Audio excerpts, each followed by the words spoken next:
청취자 여러분, 안녕하세요. 오늘의 딥다이브 미션을 바로 시작해 보겠습니다. 네, 반갑습니다. 오늘 다룰 내용이 진짜 파보면 파볼수록 흥미롭더라고요. 그렇죠. 보통 막 최고 권력자가 현장을 방문한다고 하면 우리 머릿속에 딱 그려지는 이미지가 있잖아요. 네네, 그 수많은 카메라 플래시 막 터지고. 맞아요.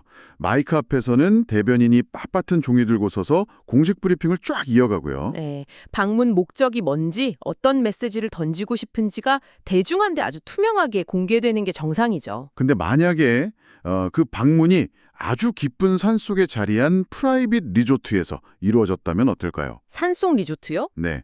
심지어 일체의 사전 공지도 없었고 일정 표에도 없는 아주 은밀한 방문이었다면요. 와, 벌써부터 냄새가 좀 나는데요? 게다가 그 방문객이 해당 리조트 사업의 생사 여탈권, 그러니까 막강한 인허가권을 쥐고 있는 도의 최고 결정권자예요. 어허. 그리고 그 사람 뒤로 막 수십 명의 고위 공무원들이 우르르 몰려가는 형태였다면 말입니다. 야, 그렇게 되는 순간 이건 투명해야 할 행정의 영역이 아니잖아요.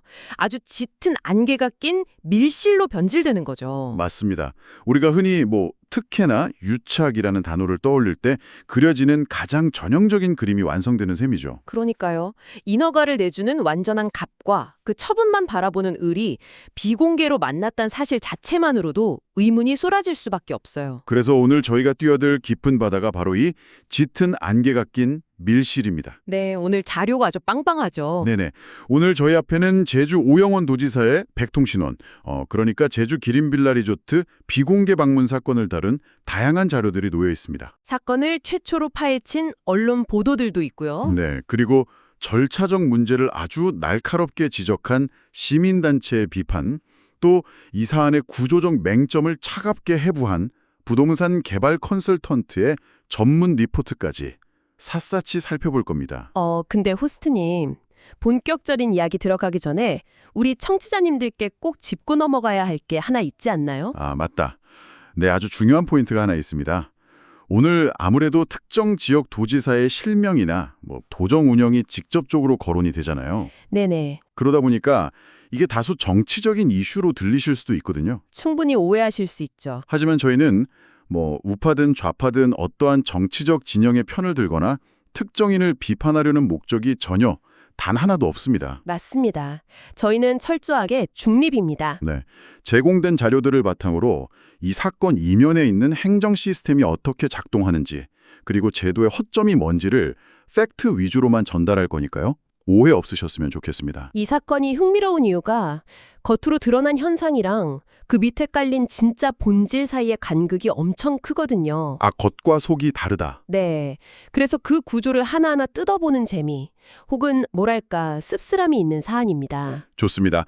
자, 그럼 도대체 왜 도지사의 단순한 리조트 방문이 가벼운 해프닝으로 끝나지 않고 대규모 인허가 특혜 의혹이랑 부동산 장사 논란으로 번졌는지 하나씩 풀어보죠. 일단 그날 현장에서 무슨 일이 있었는지 팩트체크부터 해볼까요? 네, 공식 일정표에는 아예 존재하지도 않았던 비공개 방문이었습니다. 도지사 혼자 몰래 간 것도 아니었죠. 아니죠.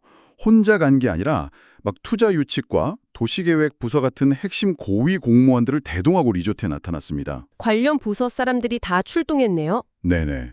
거기서 사업자와 1시간가량 밀실 간담회를 가졌고요. 당연히 공식 브리핑은 없었습니다. 현장 분위기를 묘사한 자료들 보셨어요? 이건 행정기관의 방문이라기보다는 약간 대기업 회장님 순시에 가까운 모습이더라고요. 아, 맞아요.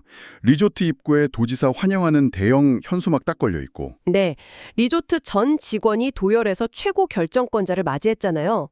시민단체가 이걸 보고 권위주의 시대의 특급 의전이라고 엄청 강하게 비판을 했죠. 근데 제가 제일 놀랐던 건 식사 장소였어요. 아, 그 호거요? 네네.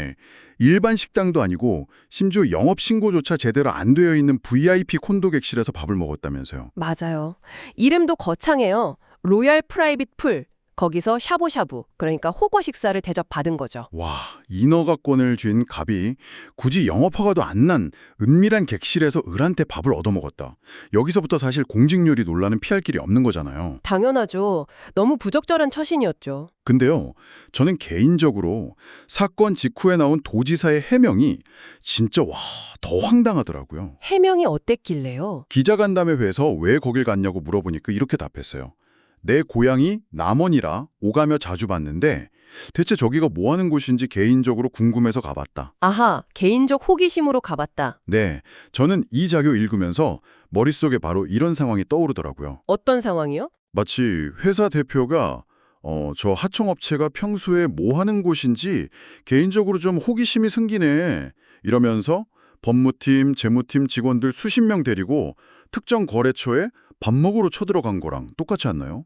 와, 비유 진짜 찰떡이네요. 정확합니다. 사적인 호기심을 채우는데 대체 왜 공적인 행정력과 권력을 총동원하는 걸까요? 그니까 행정학적인 관점에서 보면 이 해명은 사실 앞뒤가 전혀 안 맞아요. 행정부의 최고 결정권자는 개인적인 궁금증으로 움직이는 자리가 아니거든요. 그렇죠. 공적인 자리잖아요. 만약에 해당 사업장에 대해서 진짜로 객관적인 정보나 현황 파악이 필요했다? 그러면 도청 안에 이미 완벽한 시스템이 다 있습니다. 어떤 시스템이요? 담당 국장이나 과장한테 서면 보고를 받거나 브리핑을 요구하면 될 일이에요. 데이터랑 문서를 통해서 가장 정확하게 현황 파악을 할 수 있거든요. 굳이 1시간 넘게 차를 타고 수십 명을 이끌고 현장까지 밥을 먹으러 갈 이유가 전혀 없다는 거군요. 그렇습니다. 결정권자의 현장 방문은 단순한 정보 수집이 아니에요. 그 자체로 아주 강력한 정치적, 행정적 메시지를 발산하는 행위입니다. 아, 메시지? 네. 도지사가 직접 특정 사업장에 방문했다는 사실은 도청 내부 공무원들이나 시장의 투자자들한테 엄청난 시그널을 주거든요. 어떤 시그널일까요? 이 사업은 도정 최고위층이 각별히 챙기고 전폭적으로 지지하는 사업이다. 이런 암묵적인 시그널이죠. 와, 진짜 내가 여기 관심 있다 하고 거대한 도장을 하나 쾅 찍어준 셈이네요. 맞아요. 바로 그겁니다. 자, 여기서부터 진짜 흥미로워집니다. 도대체 이 백통신원이라는 리조트가 어떤 곳이길래 이렇게 무리수를 두면서까지 방문했을까? 네. 그 맥락을 파고들면 이야기가 훨씬 더 복잡해지죠. 맞아요. 그저 비싼 허가 함께 얻어먹은 게 문제의 본질이 아니더라고요. 당연하죠. 과거 인허가 과정부터 봐야 합니다. 네네. 제가 자료 보니까 백통신원 리조트가 애초에 인허가 받을 때 그 제주도의 아주 아름다운 중산간 지역에다가 맥주박물관이랑 생태 테마파크 같은 휴양, 문화시설을 크게 짓겠다고 청사진을 냈더라고요. 맞습니다. 제주도 중산간 지역이 원래 환경보전 가치가 엄청 높아서 난개발 반발이 심한 곳이거든요. 아, 원래는 허가받기 힘든 곳인가요? 그렇죠. 그럼에도 불구하고 이 백동신원이 허가를 딱 받을 수 있었던 이유가 있어요. 이유가 뭐죠? 단순히 돈 버는 숙박시설만 짓는 게 아니라 방금 말씀하신 맥주박물관이나 생태공원처럼 지역사회에 기여하는 공공성 강한 시설을 만들겠다. 그 약속을 했기 때문이에요. 아, 공공에 기여하겠다고 약속을 해서 허가를 내준 거군요. 네. 그런데 막상 공사가 진행된 걸 보니까 어땠나요? 와, 박물관이나 생태공원은 온데간데 없고 기가 막히게 돈이 되는 숙박시설, 그러니까 고급 콘도 위주로만 건물이 쑥쑥 올라가 있더라고요. 완전 약속 위반이죠. 근데 더 핵심적인 문제는 2022년 말에 벌어집니다. 무슨 일이 있었죠? 오영훈 도정이 이 백통신원에 대해서 사업계획 변경을 승인해줘버려요. 오, 변경을 승인해줬다고요? 네. 처음 약속했던 핵심 공공시설 건립 의무를 싹 빼준 거예요. 심지어 개발 안 하고 남은 부지를 제3자한테 매각할 수 있게 길도 열어주고요. 헐, 대박이네요. 언론에서는 당연히 난리가 났겠는데요? 난리가 났죠.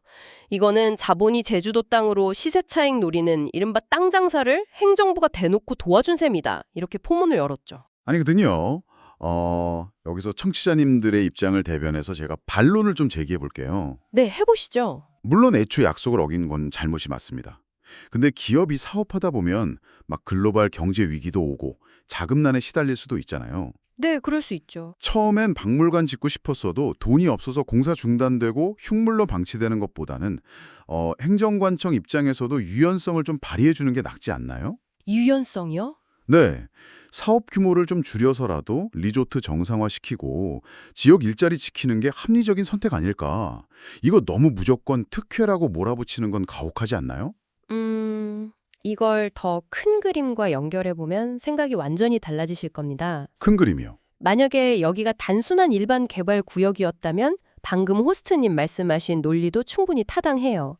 사업의 유연성이라고 볼 수 있죠. 네네. 하지만 이 사건의 진짜 핵심은 이 구역이 단순한 사업장이 아니라 제주투자진흥지구로 지정된 곳이라는 데 있습니다. 아, 일반 사업장이 아니라 뭔가 특별한 구역인가요? 네, 엄청난 혜택을 얹어준 곳이죠. 구체적으로 어떤 혜택이 있는데요? 이 투자진흥지구로 지정이 되면 기업은 취득세 면제, 재산세 감면 등 진짜 상상을 초월하는 파격적인 세제 혜택을 받습니다. 와, 세금을 엄청 깎아주는 거네요? 그렇죠. 원래대로라면 지역 주민들을 위해 쓰여야 할 막대한 세금을 그냥 깎아주는 거예요. 이유가 뭐죠? 그냥 깎아주진 않을 텐데? 당연하죠. 단순히 콘도 팔아서 니네 돈 벌어라 이게 아니거든요. 네. 애초에 약속했던 맥주박물관이나 생태공원처럼 공공의 이익을 창출하는 핵심 유인시설을 만들겠다는 조건, 즉 강력한 공공기여를 담보로 세금을 깎아주는 겁니다. 아, 일종의 거대한 교환거래, 바터네요. 정확합니다. 근데 행정부가 사업계획 변경을 승인해줬다는 건 무슨 뜻이냐?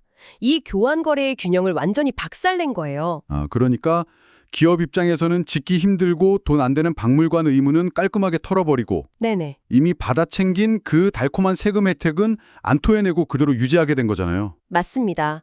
바로 그 지점이 행정의 유연성이라는 명분 뒤에 숨은 구조적 특혜의 실체입니다. 와, 소름 돋네요. 애초에 저희는 숙박시설만 지어서 돈 벌겠습니다. 이랬으면 절대 못 받았을 세금 혜택을 나중에 계획 축소하는 꼼수를 써서 고스란히 챙긴 거죠. 행정부가 아주 합법적인 테두리 안에서 완벽한 면죄부를 그리고 결과적 특혜를 줘버린 거네요. 맞아요. 아니, 설명을 듣고 나니까 이게 도대체 어떻게 법적으로 문제가 안 된 건지 너무 이해가 안 가요. 법적인 문제요? 네. 사건 직후에 그 문제의 VIP룸 호거 회식, 그거 경찰 수사 받았잖아요? 결론이 어떻게 났죠? 아, 그거요. 논란이 막 커지니까 제주도청 측에서 그날 식사비를 법인카드, 즉 업무 추진비로 결제했다고 해명했어요. 업무 추진비로요? 네. 1인당 약 3만 원에서 4만 원 정도가 나왔다는 건데 경찰 수사 결과에서도 당시 식사 가액이 1인당 4만 원 선, 총액 40만 원 상당으로 산정이 됐습니다. 1인당 4만 원. 이 액수가 수사에서 뭔가 중요한 기준인가 봐요. 엄청 중요하죠. 흔히 김영란법이라고 부르는 청탁금지법 때문이에요. 아하, 김영란법. 이 법에 따르면 공직자가 1회에 100만 원을 초과하는 금품이나 향응을 받으면 형사처벌 대상이 되거든요. 네네. 근데 1인당 4만 원 정도의 식사는 직무 관련성이 명확하게 입증되지 않는 이상 형사처벌 기준인 100만 원에 한참 못 미치잖아요. 아, 그러니까 기준액을 안 넘었다. 그렇죠. 음.